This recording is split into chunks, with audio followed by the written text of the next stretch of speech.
Sveiki visi, su jumis aš Zita Baskienė ir konsultavimo centras Matrica.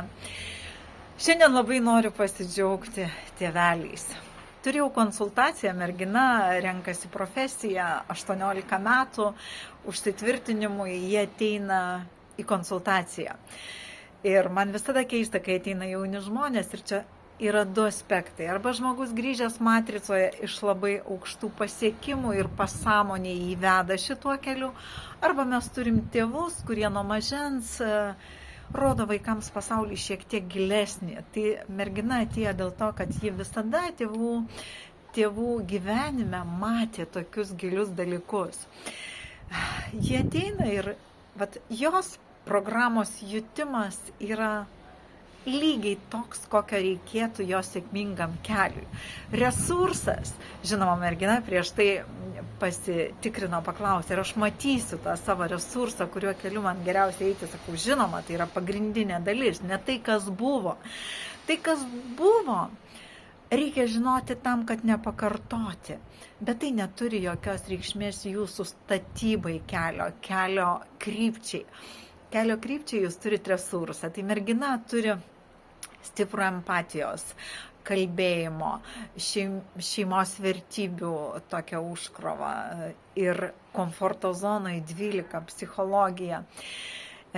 Ji yra 7 kode, bet grįžusi iš 33, reiškia iš 3 vibracinio dažnio, grįžusi į 1, ten suklydusi.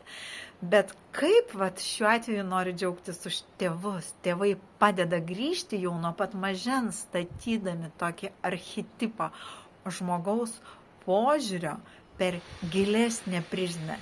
Ne per tai, kad mes čia remiamės į Darvino teoriją, bet per tai, kad mes čia gyvenam ne taip savo ir ne vieną kartą, kad tai yra mokykla. Ir žinot, mergina, jauna 18 metų, kaip ji gražiai kalbėjo apie šeimos svarbą, nes jos didžiausias klystkelis būtų galvoti atvirkščiai, kad pirmiausiai pinigai, verslas, karjera, o po to šeima. Jos požiūris į šeimą, statymas to tokiu pirminiu esminiu dalyku, jai į visą kitą daug lengviau atvers kelius. Tai šiandien norėjau pasidžiaugti tėvais ir pasakyti visiems tiems, kas esate tėvai, nekalbėkit tiek daug gal apie karjerą ir pinigus.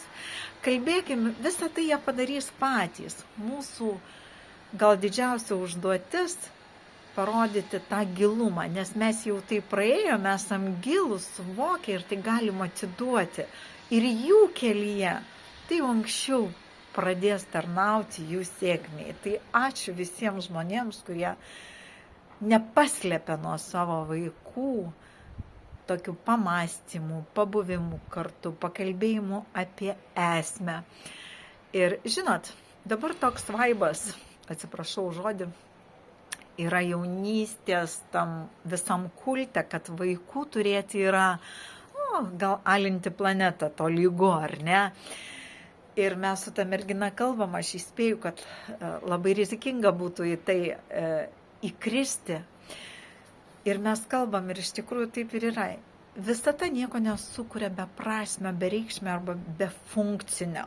Jeigu mes turim visą savo sandarą sudėtą taip, kad gimdyti, reiškia, tai yra reikalinga, reiškia, tai yra verta, reiškia, tai yra naudinga visatai. Ir jeigu mes tą gyvybę gavom, reiškia, šiek tiek yra skolos ir gražinti, ar ne? Mes juk džiaugiamės. Pažiūrėkit, kokia aš laiminga šitam gyvenime. Eidama į tą tašką, ne tik šitam taške, man laimę kėlė visi procesai, kurie į tai vedė.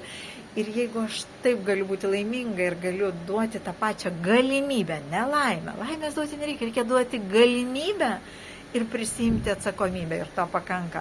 Tai šiandien žaviuosi giliais tėvais, tais, kurie davė vaikams galimybę ir davė šiek tiek gilesnio požiūrio jau nuo pat mažens. Gal ne mažens, gal jaunystės. Tai visiems sėkmės. Ačiū.